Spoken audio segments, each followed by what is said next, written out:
성경 말씀 교독합니다. 갈라디아서 6장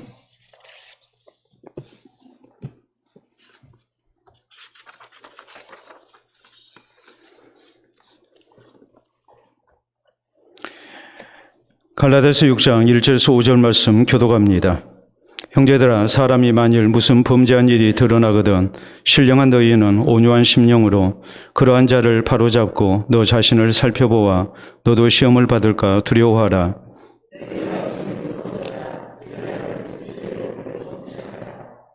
만일 누가 아무것도 되지 못하고 된 줄로 생각하면 스스로 속임이라.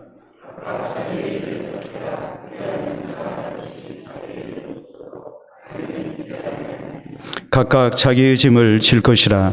아멘. 기도하고 말씀 받도록 합니다. 하나님 아버지, 감사합니다.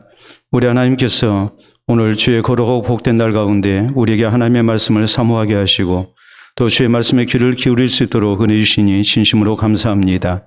여러 예배 순서 가운데 우리가 이 시간 하나님의 음성을 듣기를 원합니다. 이 말씀이 교회를 향하신 성령의 말씀이 되게 하시고 나 자신을 향한 말씀이 될 수 있도록 인도해 주시옵소서. 내 주 예수 그리스도라는 지식이 가장 고상한 것임을 다시 한번 깨우치게 하시고 하나님을 아는 지식으로 우리가 체험을 입게 하시사 우리 주께서 기뻐하시는 모습으로 이 세상을 살게 하시고 혼탁한 세상 속에서 하나님의 뜻을 분별하며 오직 바른 길로 나아가는 우리 모두 될 수 있도록 인도해 주시옵소서. 예수님 이름으로 기도하옵나이다. 아멘. 오늘 갈라디아서 강의 18번째 시간입니다. 우리가 신학적으로 이제 교리 신학이라고 그러는데 교리 신학에서 교회를 분류하는 방식이 있습니다. 먼저 우리가 분류할 수 있는 것은 이제 지상교회와 천상교회입니다. 지상에는 교회가 있는가 하면 이제 장차 우리가 하나님 나라에 가서 또 하나님의 백성으로서 주를 섬기는 그런 모습으로 우리가 이제 영생을 누리게 될 겁니다. 그래서 지상교회가 있고 이제 천상교회가 있다, 이렇게 얘기를 하죠. 그런가 하면 이 지상교회를 가리켜서 전투적 교회라고 말을 합니다. 반대로 천상교회는 승리적 교회다, 이렇게 이제 분류를 합니다. 지상에 사는 동안 우리는 사탄의 그런 많은 괴계와 우리가 싸워야 하고 또 세상의 여러 가지 질고 속에서 우리의 신앙을 지켜나가기 위해 우리가 늘 힘든 삶을 살아야 합니다. 우리의 가는 길이 늘 좁은 길이고 그리고 우리의 가는 길이 많은 고난이 또 시험이 있는 길이죠. 이 사탄의 많은 도전, 시험 이런 것을 우리가 면제받을 수가 없습니다. 우리가 성경에 보면 빌립보서 1장 29절에 주께서 우리를 예수 그리스도 안에서 구원하신 것은 우리가 영생만 얻을 뿐 아니라 우리로 하여금 고난도 함께 받기 위함이다, 이렇게 성경은 우리에게 말씀하셔서 구원 얻은 성도의 가는 길이 이렇게 많은 영적 싸움, 영적 전투가 있는 길이라고 이렇게 우리에게 말씀을 하십니다. 반대로 천상교회는 승리적 교회죠. 사탄의 모든 세력을 이제 예수 그리스도께서 다 멸하시고 우리는 하나님 나라에서 그런 걱정할 필요 없이 우리가 승리를 노래하며 또 주의 은혜를 찬미하는 이런 아름다운 모습으로 우리가 영생의 복을 누리게 될 겁니다. 또 이것이 우리에게 말씀하는 것이 뭐겠습니까?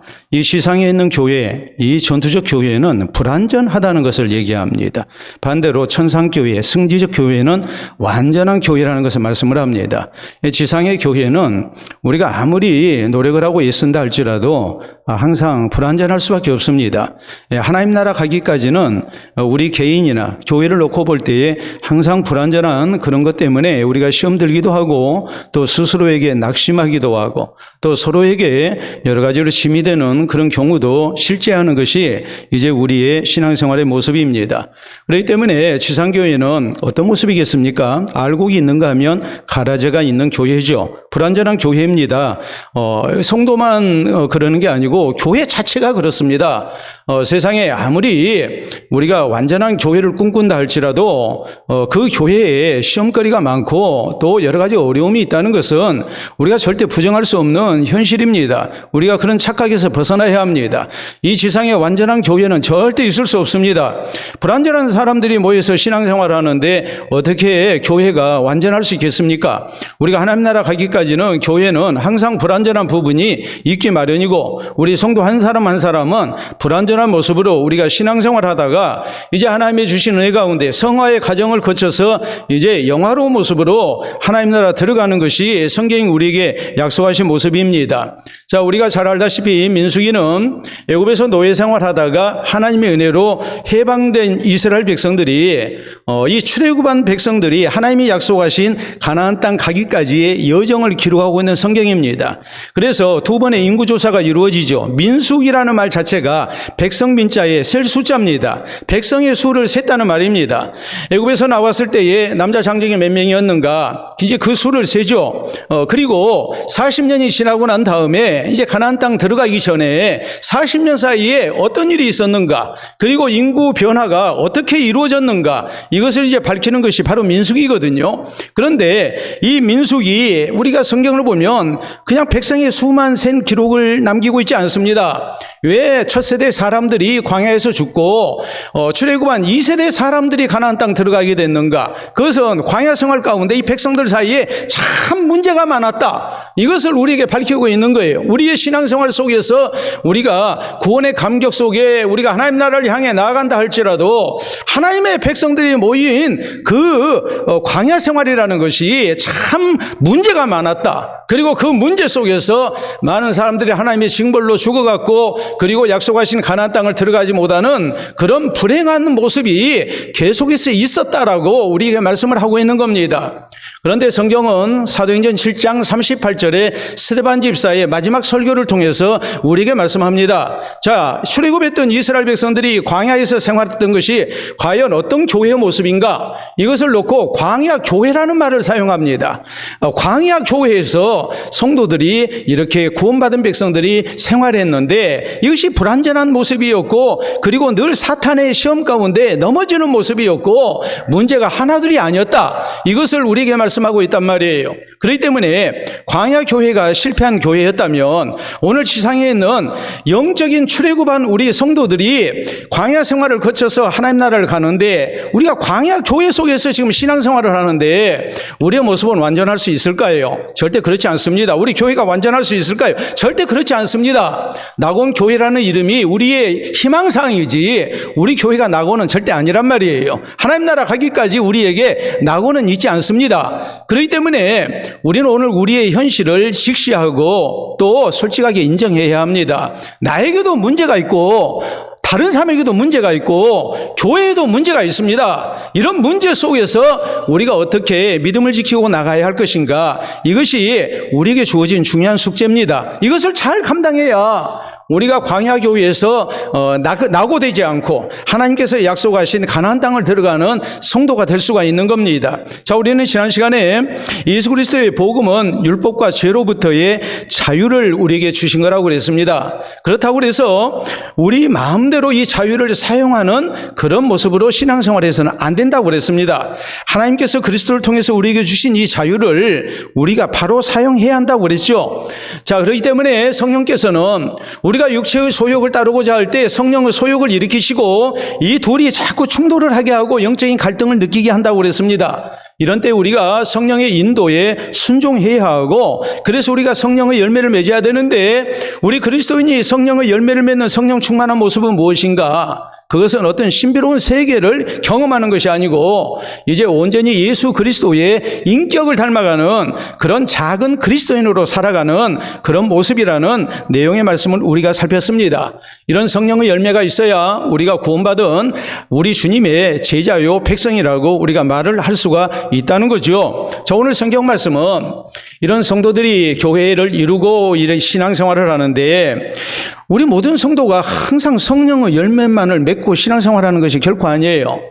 우리가 성령의 소욕을 따라서 사는 가운데 항상 성령의 열매가 맺어지면 얼마나 좋겠습니까? 여러분 집에서 기르는 블루베리랄지 혹은 방울토마토랄지 이런 것은 틀림없이 열매를 맺습니다. 그런데 우리의 모습은 성령의 열매를 맺지를 못하거든요. 우리가 늘 하나님의 말씀을 듣고 기도하고 마음속에 참 귀한 결심을 가지고 우리가 신앙생활 잘해야지 하고 늘 마음을 다잡고 우리가 출발을 해도 번번이 우리의 모습은 성령의 소욕을 따라서 성령의 열매를 맺기보다는 이상하게도 원치 아니하는 육체의 소욕을 따라서 육체의 열매를 맺는 경우가 너무나도 많단 말이에요. 이것이 나만의 문제가 아니고 다른 사람의 문제만은 아니고 우리 모두의 문제예요. 우리 모두가 지금 이 모습으로 교회를 이루고 오늘 또 이 자리에 모였습니다. 자, 그러면 이런 일들이 우리 가운데 드러나게 될 때에 우리가 이것을 어떻게 감당해야 합니까? 다른 사람 실족하는 모습을 보고 내 주변에 있는 사람을 보고 우리가 같이 실족을 해야 되겠습니까? 아니면 나 때문에 다른 사람이 실족해하는 그런 모습으로 우리가 신앙생활을 해야 되겠습니까? 우리 마음은 그렇죠. 내 신앙생활이 다른 사람에게 본이 되고 또 성령의 아름다운 열매를 맺어서 다른 성도들의 신앙생활을 힘있게 하고 붙들어주는 모습이 되면 좋겠는데 우리가 다른 사람 통해서도 우리는 시험을 받고 또 나를 통해서도 그 누군가가 시험을 받고 있단 말이에요. 그러니까 이것이 참 고민되지 않겠습니까? 그러면 나중에는 그런 생각이 들죠. 교회 안 다니는 게 낫겠다. 나 혼자 조용히 신앙생활하는 게 낫겠다. 이런 생각 한 번쯤은 드는 거 아니겠습니까? 그렇기 때문에 오늘 하나님께서 우리를 이 광야교회 가운데 불러주셨는데 광야교회에 속해 있는 우리 성도가 광야 같은 세상에서 참 많은 문제를 만나게 되는데 그것도 우리의 삶의 환경 때문에 당하는 문제도 있고 사탄의 시험도 있지만 우리가 서로가 서로에게 시험되는 경우도 참 많단 말이에요. 목회자인 제가 여러분에게 시험되는 경우도 있고 또 여러분이 저를 또 힘들게 할 때도 분명히 있어요. 전 그거 부인하지 않아요. 여러분 그러면 우리가 어떻게 해야 됩니까? 안 볼 사람 그리고 서로 안 봐야 합니까? 그것이 하나님이 우리에게 원하시는 모습일까요? 그건 절대 아니잖아요. 그렇기 때문에 우리가 광야 교회를 이루고 신앙생활을 할 때 이렇게 서로에게 시험되는 부분들이 발견될 때 우리가 이것을 어떻게 받아들이고 어떻게 처리하고 어떻게 감당하고 우리가 어떻게 더 신앙이 성숙된 가운데 우리 하나님께서 기뻐하시는 교회를 이루고 나가야 할 것인가.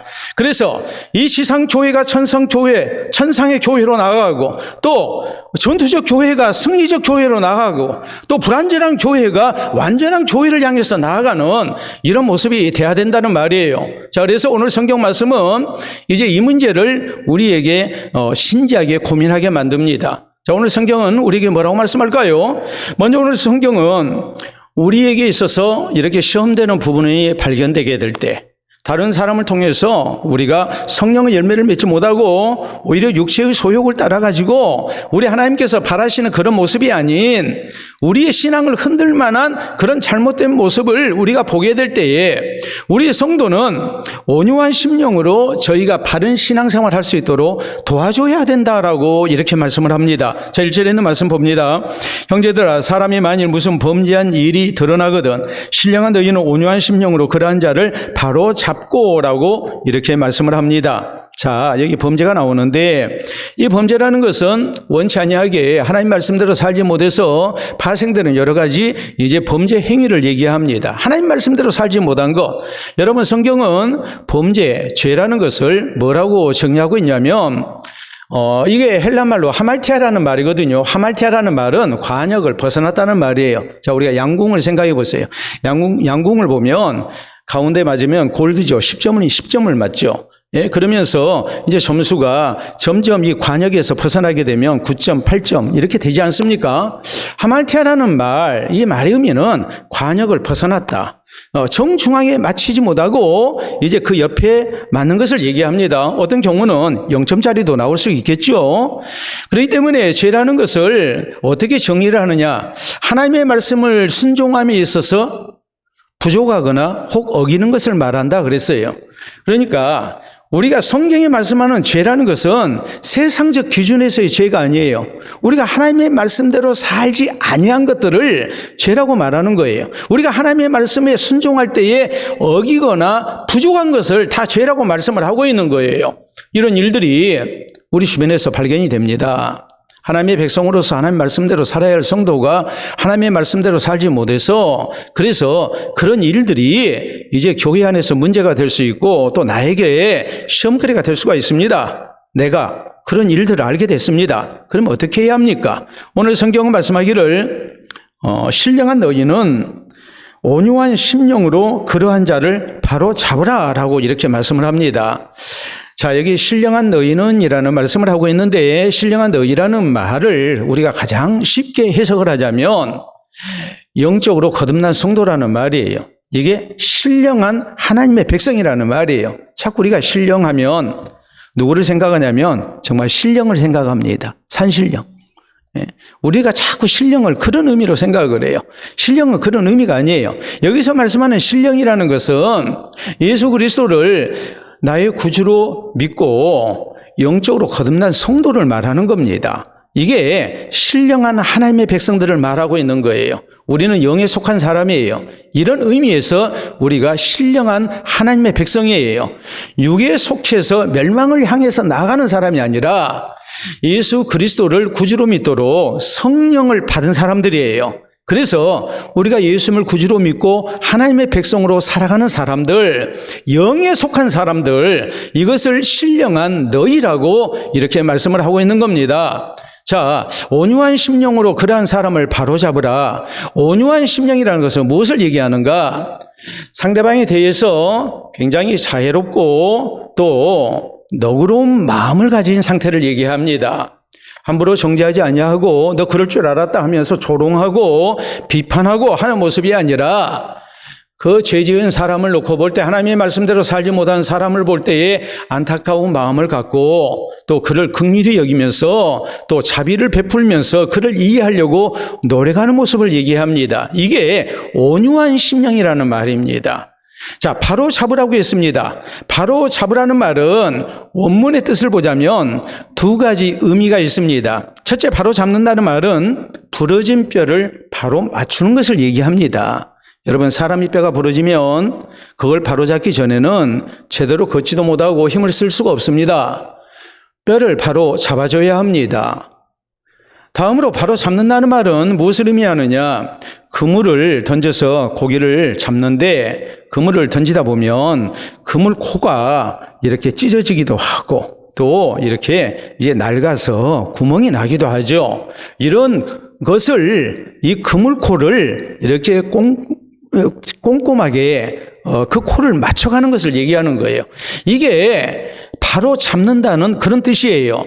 그러니까 오늘 성경 말씀이 우리에게 강조하는 게 뭐겠습니까? 자, 우리 주변에 어떤 사람이 하나님의 말씀대로 살지 못해서 죄를 지었습니다. 물론 그 죄가 성경적인 죄일 수도 있지만 또 세상적인 도덕적인 죄를 지을 수도 있습니다. 또 세상 법을 어길 수도 있습니다.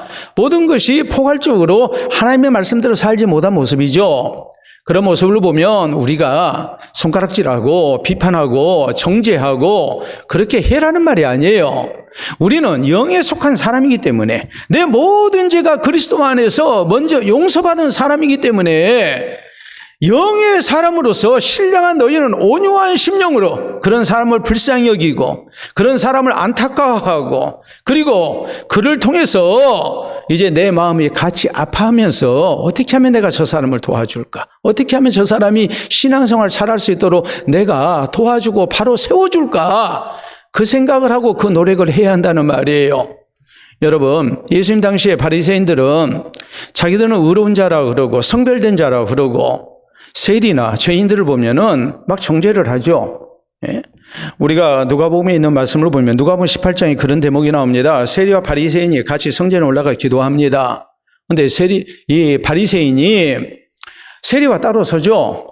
나는 근본적으로 저런 세리와 같은 사람이 아니라는 거예요.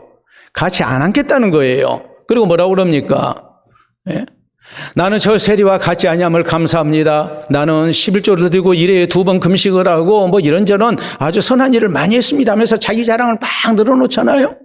아니, 하나님 앞에서 자기 자랑, 신앙생활 잘한 거, 율법을 잘 지킨 거, 그거 늘어놓은 것도 하나님 보실 때에 별로 좋지 않은 모습일 텐데 왜 다른 사람 지적하고 책망하고 그러냐 이거예요. 왜 정죄하느냐는 거예요. 반면에 세리는 다른 사람에게 관심 없습니다. 오직 나에게만 관심이 있습니다. 머리를 들지를 못합니다. 그리고 자기 가슴을 치면서 나를 불쌍히 여겨달라고, 나는 죄인으로소이다라고 이것만 고백합니다. 여러분, 하나님께서 누구를 의롭다고 하신다고 했습니까? 바로 자기 죄를 자복하는 사람이었죠. 다른 사람 손가락질하는 사람, 비판하는 사람, 그런 사람 아니라고 주께서는 말씀을 하십니다.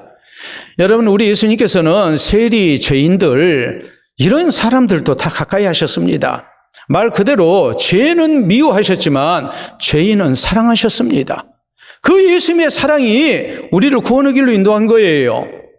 로마서 5장 8절이 우리에게 하신 말씀이 그거예요. 우리가 아직 죄인 되었을 때에 그리스도께서 우리를 위하여 죽으심으로 하나님께서 우리에 대한 자기의 사랑을 확증하셨느니라. 내가 하나님 앞에 의로운 거 하나 없어요. 죄인이에요. 그런데 이런 죄인을 우리 주님이 사랑하셨어요. 이 하나님의 은총 가운데 우리가 구원을 얻은 거예요. 그렇기 때문에 우리 예수님께서 우리에게 요구하신 것이 무엇입니까? 형제가 우리에게 잘못했을 때 당신 앞비들은 3번까지만 용서해라 그랬어요.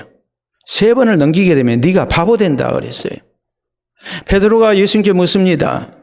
형제가 사람이 네게 잘못했을 때 몇 번까지 용서해야 합니까? 7번까지 할까요? 그랬어요. 예수님이 세리도 제자로 받아주시고 용서하시고 하는 모습을 보니까 예수님의 제자된 내가 좀 더 많이 용서해야 되겠다는 생각을 가진 겁니다. 그리고 그 3번이 7번으로 확장된 겁니다. 그런데 예수님은 뭐라고 말씀하십니까?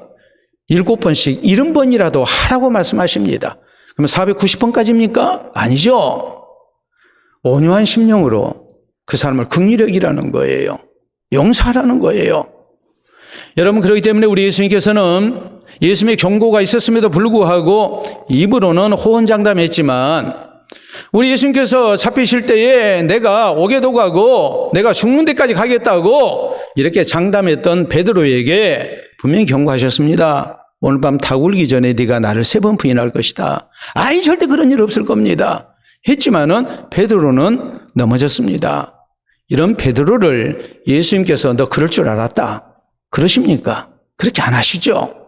우리가 요한복음 21장에 보면 우리 예수님께서 자신의 초라한 모습 때문에 예수님의 제자로 사역을 못하고 있는, 그리고 옛생활로 돌아가서 고기 잡았던 베드로를 찾아가십니다.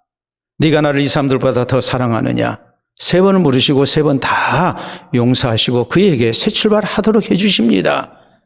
이것이 온유한 심령으로 죄 지은 자를 바로 잡는 모습이에요. 이게 오늘 우리에게 있어야 한단 말이에요. 여러분, 군대 가면 신병이 있을 수밖에 없고 또 회사에는 신입사원이 있을 수밖에 없습니다. 처음부터 베테랑이 되는 게 아니죠. 그렇기 때문에 군생활에 적응 기간이 필요한 것이고 또 신입사원은 신입사원대로 회사에서 적응 기간이 필요합니다. 아무래도 실수가 있죠.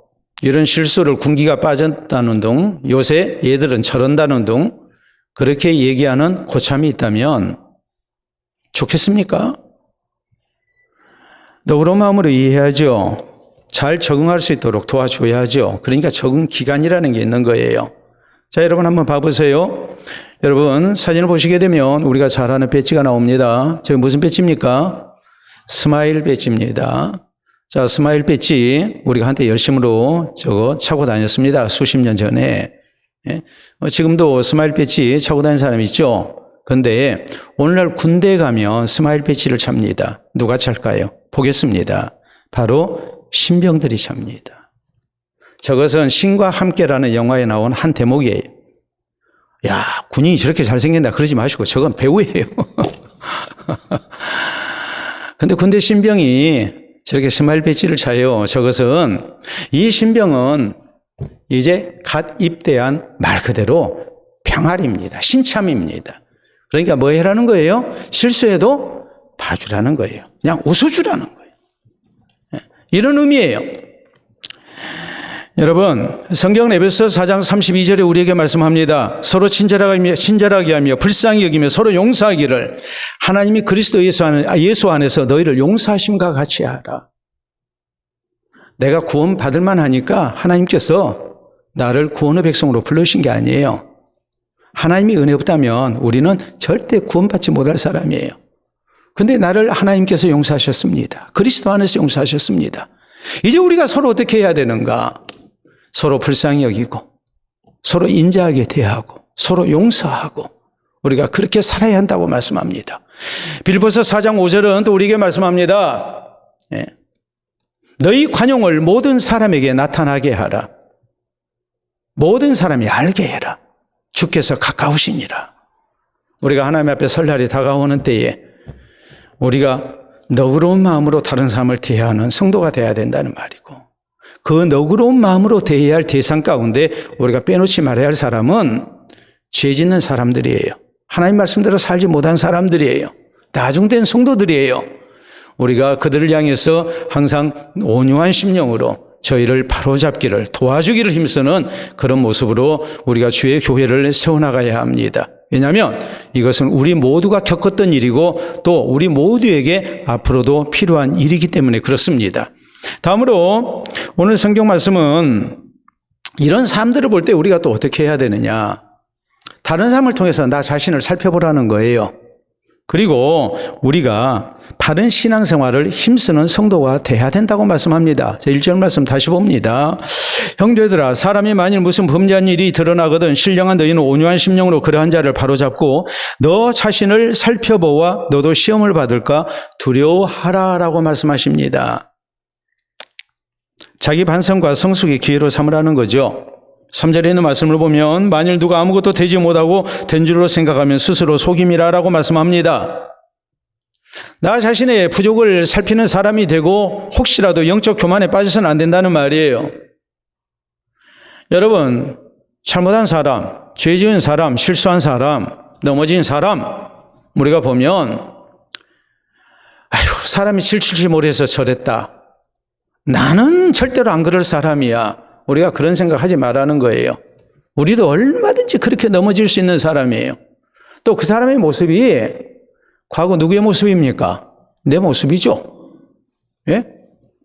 군대에서 직장에서 신병이나 신참의 실수가 그게 과거의 내 모습이 지금 신병을 통해서 신참을 통해서 반복되고 있는 것이지 나 처음부터 실수 없이 군생활 해온 사람 아니고 직장생활 해온 사람 아니에요. 그런 사람 없어요. 수없이 많은 실수와 넘어짐을 통해서 우리가 서는 겁니다. 여러분 아이들이 걷는 거 생각해 보세요. 수없이 넘어져요. 김연아 선수가 빙판에서 그냥 트리플 악셀을 하고 그냥 굉장히 그냥 막 뱅글뱅글 돌고 해가지고 그냥 환상적인 연기를 펼칩니다. 처음부터 그런 줄 아십니까? 트리플 악셀을 하려면 몇 번 엉덩이를 찍어야 하느냐? 10만 번을 찍어야 해요. 그러니까 대단한 거예요. 10만 번을 넘어져요. 10만 번 넘어진다고 그러니까 설마 근데 정말 그래요. 그 정도로 피나는 연습을 해요. 어린아이가 걷기 시작한 것을 생각해 보세요. 기어갑니다. 그러다가 한 걸음 한 걸음 뗍니다. 근데 그 모습을 보고 뭐라고 그럽니까? 잘하네, 잘하네. 사실 부모 눈이나 또 할아버지 할머니 눈에나 잘한다고 보이지 다른 사람이 볼 때는 별것도 아니에요. 근데 그냥 막 좋아서 어쩔 줄을 몰라요. 그런 과정을 거쳐서 걷는 것이고 뛰는 거예요. 여러분, 우리 주변에 어떤 성도가 하나님의 말씀대로 살지 못해서 넘어졌을 때 우리는 그 모습을 통해서 내 모습을 봐야 해요. 나도 과거에 그랬어. 혹시라도 내가 지금 그런 모습 아닐까? 저 사람이 죄 지었는데 나에게는 그런 부분이 있지 아니할까? 자기 자신을 살필 수 있는 사람이 돼야죠. 근데 다른 사람 넘어졌을 때에 자기는 절대 그런 일 없었던 것처럼 앞으로 절대 그런 실수, 죄 짓는 일 없을 것처럼 우리가 손가락질하고 비난하고 있다면 그것을 통해서 우리가 배우지를 못한다면 이건 크게 어리석은 사람 모습 아니겠습니까? 유다의 훌륭한 왕 가운데 우시아 왕이 있었습니다. 우시아 왕은 하나님을 잘 섬겼고 하나님께서 저에게 많은 복을 주셨습니다. 성경은 이 대목을 이렇게 기록합니다. 우시아가 하나님의 귀한 도우심을 힘입어 부강해졌다. 하나님의 귀한 도우심이 있었다. 뭔 일을 하면 이상하게도 하는 일마다 잘 돼요. 그래서 나라가 부강해졌어요. 그러니까 사람이 교만해지죠. 그래서 우리가 성경을 보면 제사장만이 할 수 있는 성전에 분향하는 일, 성전에서 분향하는 일을 왕인 자기가 하겠다고 덤빕니다. 자기는 기존의 왕들과는 근본적으로 다르다는 거예요. 나는 아주 훌륭한 왕이라는 거예요. 그러니까 내가 분향을 해도 된다고. 제사장의 영역을 침범하는 겁니다. 대제사장 아사랴가 아주 건장한 젊은 제사장 80명을 거느리고 앞을 가로막습니다. 왕이시여, 이건 왕이라 할지라도 할 수 없는 일입니다. 안 됩니다. 그랬더니 화를 펄컥 내요. 그 순간 하나님께서 우시아 왕을 징벌하십니다. 이마에 나병이 생겼고 그는 그 즉시 성전에서 쫓겨났습니다. 나병은 하나님의 징벌로 여겨졌습니다. 그리고 그는 별궁에 갇혀서 죽을 때까지 나병에서 완치되지 못하고 고생하다 죽었습니다. 비참하게 끝난 겁니다.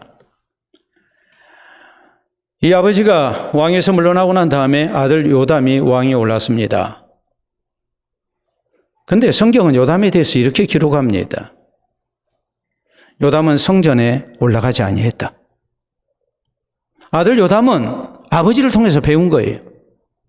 내가 혹시라도 교만해져서 내 아버지처럼 내가 성전을 출입하다 보면 나도 분양하고자 하는 유혹을 받을 수 있으니까 아예 성전에 올라가지 않은 거예요. 성전 안에 들어가지 않고 밖에서만 예배드린 거예요. 얼마나 훌륭합니까? 성경은 고린도전서 10장에 우리에게 이렇게 말씀합니다. 광야 생활하던 이스라엘 백성들이 이런저런 범죄를 저지르게 되고 또 그로 인해서 하나님 앞에 굉장히 징벌을 당합니다. 그리고 성경은 고린도전서 10장 11절에 이렇게 말씀합니다. 이런 일은 후세를 살아가는 우리를 위해서 본보기로 기록된 것이다. 역사의 교훈을 통해서 우리가 나 자신을 다시 한번 비춰보라는 거예요. 그래서 12절은 이어서 이렇게 말씀합니다. 그런즉 선줄로 생각하는 자는 넘어질까 조심하라. 다른 사람 넘어진 것을 보고 혹시라도 내가 넘어지지 아니할까? 나는 같은 죄를 짓지 아니할까? 이것을 두려워하면서 자기 자신을 점검하는 자세가 필요하다고 우리에게 성경은 말씀하고 계십니다. 우리는 흔하게 그렇죠. 주위에 어떤 사람이 큰 병에 걸리면 자연스럽게 내 건강을 점검해요. 실제 그런 일 많잖아요. 예? 우리 교인들 가운데서도 어떤 분이 관상동맥으로 인해서 스텐트 시술을 했다 그러면은 너도 나도 병원에 가서 검사 받아보죠. 저도 받아봤습니다. 되게 깨끗하대요. 예? 제가 이렇게 받아봤던 이유는 우리 당회원들 가운데 몇 분이 검사 받더니 스텐트 시술을 하셨어요. 손 들어봐요. 예, 저 손 들잖아요. 옆에서 하시는 말씀이 목사님도 받아보세요. 그래서 저도 가서 받았어요. 47만 원 주고. 예? 그랬더니 아직은 깨끗하대요. 예? 주변에 어떤 사람이 병들면 나는 이상 없을까 생각하고 검사 받는 게 사실 아닙니까? 내 주변에 있는 성도가 넘어졌습니다. 제가 하나님의 말씀대로 살지 못해서 범죄했습니다. 그러면 우리가 손가락질하고 있는 사람이 돼야 됩니까? 비판하고 있는 사람이 돼야 됩니까? 아니면 겸손한 모습으로 나 자신을 살피는 사람이 되어야 됩니까? 누가 지혜로운 사람입니까? 누가 하나님께서 기뻐하시는 신앙의 모습을 갖고 있는 사람입니까? 옛말은 그렇습니다. 나 아닌 것은 모두가 스승이다 그랬어요. 나보다 더 나은 사람은 나은 대로 내 스승이 되는 것이고 나보다 못한 사람은 못한 사람을 그 못한 면을 통해서 나 자신을 비춰봄으로 또 스승이 되는 거예요. 잘한 사람 본받는 것이고 못한 사람을 보면서 나는 저리 되지 말아야 되겠다 생각하고 나 자신을 다시 한번 다잡는 거예요. 오늘 성경은 우리에게 그것을 말씀하십니다. 다른 사람의 잘못과 죄를 봤을 때에, 넘어짐을 봤을 때에 나 자신을 살펴야 한다. 그래서 더 바른 신앙생활을 하라는 성도가 돼야 된다고 우리에게 말씀하고 계십니다. 자, 세 번째, 오늘 성경은 우리에게 또 뭘 말씀하십니까? 우리 주변에서 넘어지는 성도를 볼 때, 범죄한 성도들을 볼 때에 우리가 그런 모습을 보고 그리스도의 법을 성취해야 한다라고 말씀합니다. 자, 계속 이어지는 말씀 2절부터 봅니다. 너희가 짐을 서로 지라 그리하여 그리스도의 법을 성취하라 그랬어요. 그리스도의 법은 바로 사랑입니다. 사랑의 법을 성취하라는 거예요. 짐을 서로 지라라는 말은 어떤 성도가 무거운 죄짐을 지고 있어요. 지금 잘못했어요. 범죄했어요. 그러면 저를 온유한 심령으로 바로잡아 주기를 힘써야 하고 나 자신도 살피고 해야 되는데 또 한편으로 그 사람을 긍휼히 여기면서 그냥 안타까운 마음만 갖지 말고 그 사람이 지고 있는 짐을 같이 지고자 하는 노력이 우리에게 필요하다 이 말이에요. 이 말은 두 가지 의미예요. 첫째는 저 사람이 절이 된 것은 저 사람만의 책임은 아니다. 내 잘못도 있다. 내가 좀 더 살펴주고 내가 좀 더 바로 지도해주고 했다면, 내가 저에게 더 위로가 되고 힘이 됐다면, 격려를 해줬다면 저 사람이 저러지는 않았을 텐데, 우리가 그렇게 짐을 나눠줘야 한다는 말이에요. 두 번째, 짐을 서로 나눠지라는 말은 그가 무거운 짐을 지고 일어서지 못할 때 그를 도와서 그를 일으켜 세워주라는 말입니다.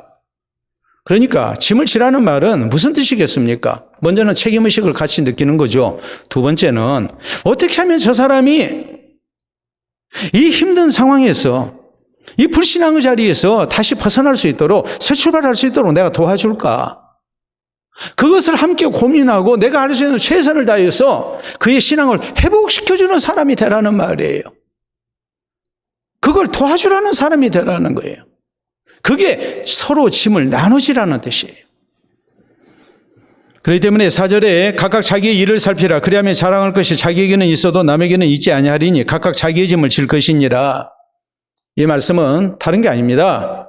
내 짐은 내가 지고 내가 혹시라도 다른 사람에게 짐되는 일이 있지 않도록 하고, 또 한편으로 다른 사람 신앙생활 잘못하고 있을 때, 넘어졌을 때 그의 짐을 나눠지면서 그가 다시 일어설 수 있도록 해주라 이 말이에요. 그런 사람에게 자랑할 것이 있다는 말이에요. 여러분, 우리의 신앙생활이 그렇습니다. 우리는 너무나도 철저한 이기주의, 개인주의 사회를 살다 보니까 교회 안에서도 그런 때가 참 많아요. 교회 안에서 서로 인간관계 맺고 그러면 불편을 느낄 때가 있어요. 그리고 그냥 조용히 나는 혼자 아무도 모르게 그냥 교회 다녀야 되겠다. 그렇게 우리가 신앙생활 할 때가 참 많습니다. 다른 사람에게 우리가 관심을 일부러 갖지 않으려고 합니다. 왜? 관심 가지면 복잡하잖아요. 상대방이 힘들고 하면 우리가 도와줘야 하니까, 모른 체 할 수 없으니까. 근데 성경은 그렇게 해서는 안 된다고 말씀을 하세요. 다른 사람이 죄짐을 지고 넘어졌는데 그거 못 본 채 하고 그냥 지나가는 사람이 되라고 우리에게 말씀하지 않습니다. 저 사람이 넘어진 것 내 책임도 있다고 생각하고, 그리고 어떻게 하면 저 사람을 세워줄까 하고서 그 짐을 나눠지는 자세가 우리에게 있어야 한다고 말씀합니다. 내 짐은 내가 지고 내가 신앙적으로 더 힘이 있을 때 다른 사람, 자기 짐조차도 못 지는 사람들 우리가 관심 가지고 돌봐주는 가운데 저를 일으켜 세우는 사람이 돼야 된다고 우리에게 말씀을 하고 있는 거예요. 그렇기 때문에 우리가 이런 대표적인 인물을 우리가 볼 수 있죠. 여러분, 모세가 하나님 앞에 십계명의 돌판을 받으러 시내산에 올라갔을 때 나머지 모든 일을 자기 형 대제사장 아론에게 맡기고 갔습니다. 그런데 백성들이 산에 올라간 모세는 감감무소식이고 이거 불안하다. 모세가 하나님과 우리 사이에 중재자가 돼가지고 모든 문제를 해결해 줬는데 모세가 산에 올라가서 안 내려오니까 이거 어떻게 해야 하느냐. 그래서 아론을 협박해가지고 결국에 금송아지 우상을 만들죠. 우상을 숭배합니다. 하나님이 얼마나 이 일에 대해서 진노하셨는지 모릅니다. 모세조차도 하나님께 주신 40일 동안 금식 기도에서 받은 십계명의 돌판을 던져서 깨버리잖아요. 그 돌판 누가 만들어준 거예요? 하나님이 만들어주신 거거든요. 모세가 던져 깨버렸어요. 나중에 하나님께서 모세에게 너 돌판을 가지고 산 위에 다시 올라와라 그래. 처음에는 하나님이 돌판을 만들어 주셨어요. 근데 모세가 화가 나지고 그거 던져 깨버렸거든요. 그러니까 하나님께서 하시는 말씀이 사실 시내산에 가면 돌 많습니다. 그거 가만히 옆에다 내려놓고 다른 돌 집어서 던져도 되잖아요. 그런데 십계명에 돌판을 던져버리다니요. 그래서 깨버리다니요. 큰 잘못 아닙니까? 두 번째 십계명의 돌판을 하나님께서 다시 주실 때 모세에게 두 가지를 요구하십니다. 첫째는 돌판을 네가 만들어 가지고 와라. 그래서 거기에 하나님이 써주셨습니다. 두 번째, 다시 40일 금식기도 해라. 여러분, 모세가 40일 금식기도 했다니까요. 물도 먹지 않고. 네? 근데 회복도 아직 안 했는데 다시 또 40일 하라는 거예요. 나이가 몇 살이에요? 80세. 이 말은 죽으라는 소리죠. 근데 어떡합니까? 해라고 하시니까 해야죠. 예? 모세가 얼마나 화가 났으면 그 십계명의 돌판을 던져서 깨버렸냐고요. 하나님께서 이 백성들 멸하시겠다고 합니다. 모세가 여호와께 헌신된 자들 부릅니다. 여호와 편에 있는 자 다 내게 모이라. 레위인들이 함께 했습니다. 칼 차고 와라.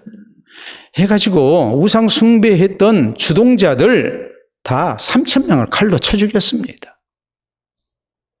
자기 가족이고 친척입니다. 그리고 하나님께 기도합니다. 여호와여, 이 백성들의 죄를 사하여 주시옵소서. 만일 그렇게 하지 아니하시려면 주의 기록된 책에서 내 이름을 지워버려 주시옵소서 그랬어요. 나도 같이 멸망당하겠다는 거예요. 이게 모세 책임입니까? 우리가 알리바이를 놓고 보면 모세는 전 책임 없는 사람이에요. 현장이 없었어요. 아론에게 책임 맡기고 현장에 있지 않았던 사람이에요. 하나님이 증인이에요. 그런데 모세는 이 모든 것이 다 자기 책임인 것 같이 합니다. 그리고 이 백성들을 살리기 위해서 하나님 앞에 목숨 걸고 기도하는 겁니다. 이게 바로 잡아주는 모습이에요.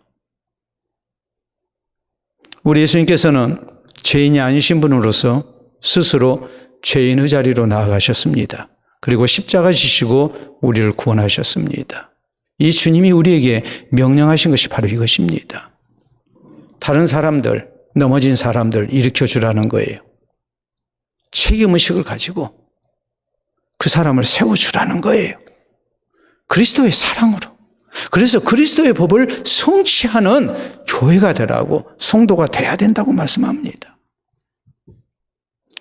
좀 전에도 군대 얘기했습니다만 군대에서 참 안 되는 병사가 있습니다. 옛날에는 그런 병사를 고문관이라고 그러고 꼴통이라고 그러고 문제아라고 그러고 그랬어요. 근데 지금은 그렇게 표현하지 않습니다. 뭐라고 그럴까요? 예, 우리 조 집사님이 제대로 대답을 했습니다. 관심병사. 관심병사. 다른 사람들이 다 관심을 써줘야 할 사람이에요. 우리 교회 안에도 관심 성도가 있죠. 우리가 다 관심을 써줘야 할 성도가 있죠. 새신자도 우리가 그래야 하지만, 또 믿음 연약한 성도를 우리가 그렇게 해야 하지만, 또 한편으로 하나님의 말씀대로 살지 못해서 넘어진 성도들, 힘들어하는 성도들, 우리가 공동의 책임의식을 가지고 저희를 이렇게 세워줄 줄 아는, 사랑으로 돌봐줄 줄 아는, 관심을 가지고 기도하고 따뜻한 말로 위로하고 격려하고 하면서 일으켜 세워줄 줄 아는 그런 성도가 되어야 됩니다.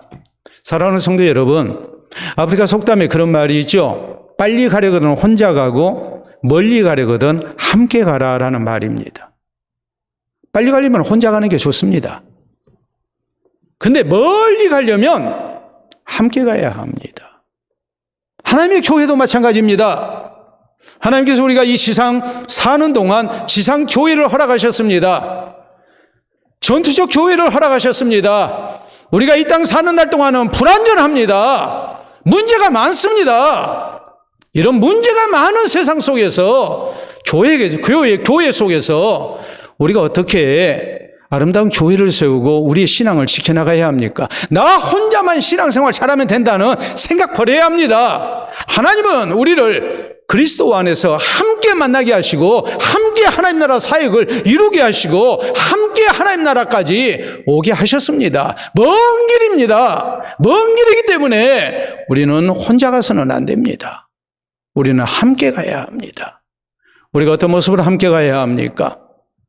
우리가 육체의 소욕을 멀리하고 성령의 소욕을 따라서 아름다운 성령의 열매를 맺기를 원하지만 우리는 불완전하기 때문에 또 지상교회가 많은 시험이 있는 것이기 때문에 우리는 영적 전투를 해야 하고 또 불완전한 모습 때문에 우리가 스스로에게 낙심할 때도 있고 다른 사람에게 실망할 때도 있습니다. 시험될 때도 있습니다. 그렇기 때문에 하나님께서 우리에게 함께 오라고 말씀하시는 겁니다. 우리가 어떤 모습으로 함께 해야 합니까? 우리는 연약한 성도를 볼 때에 온유한 심령으로 바로잡아주기를 힘써야 합니다. 정죄해서는 안 됩니다. 그리고 우리는 또 어떻게 해야 합니까? 내 책임도 있다고 생각해야 합니다. 그리고 어떻게 하면 내가 저 사람을 사랑으로 감싸주고 위로하고 격려하고 도와줄 것인가? 이 그리스도의 법을 성취하는 모습으로 우리가 함께 신앙생활해야 합니다. 그래서 하나님께서 이 세상에서 우리 교회에서 함께 만나게 하신 우리 모두가 다 함께 하나님 나라까지 참으로 아름다운 모습으로 믿음의 행진을 계속하는, 그리고 천상교회에 들어가는, 완전한 교회에 들어가는, 승리하는 교회에 들어가는 아름다운 은혜가 우리 모두에게 있기를 바랍니다. 우리 함께 기도합니다. 어떤 교회에서는 주변에 있는 사람들과 서로 인사하고 격려하고 합니다. 예배 때마다 그럽니다. 우리가 그렇게 하지는 아니한다 할지라도 내 주변에 있는 성도들, 나와 함께한 성도들, 우리가 보다 관심 갖고 우리가 서로 기도해주고 붙들고 위로해줘야 합니다. 도와줘야 합니다. 왜냐하면 우리 모두가 다 연약하기 때문입니다. 자주로 넘어지기 때문에 그렇습니다. 오늘 주신 말씀 생각하면서 우리 서로를 소중히 여기고 서로 붙드는 가운데 함께 하나님 나라를 향해 나아가게 해달라고, 나아가게 놓으라고 우리 다짐하는 기도드립니다.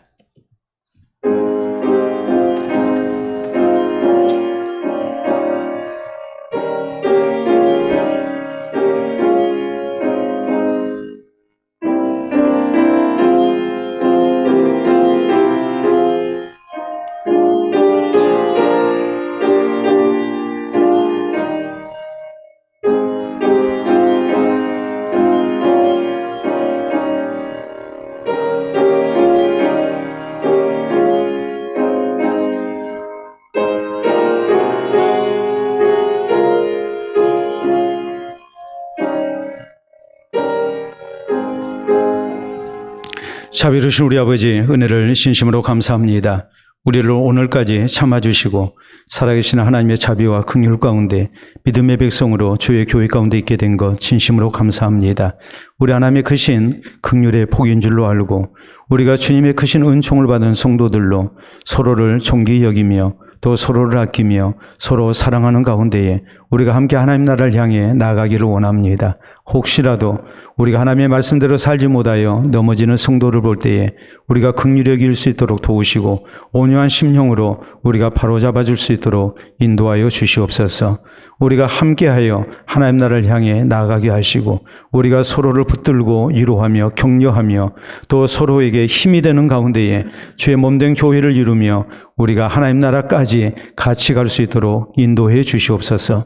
그래서 개인적으로나 교회적으로 혹시라도 시험되는 일을 만난다 할지라도 능히 감당하게 하시고 살아계신 하나님의 크신 사랑과 은총 가운데 우리가 서로에게 하나님의 말씀으로 위로하게 하시고 격려하게 하시고 또 서로를 용서하는 가운데 우리가 함께 하나님 나라를 향한 행진이 멈추지 않도록 도와주시옵기를 원합니다. 우리 가운데 나오고되는 성도들 한 사람 얻게 하시고 우리 모두가 함께 하나님 나라 넉넉히 들어갈 수 있도록 인도하여 주시옵소서. 예수님 이름으로 기도하옵나이다. 아멘.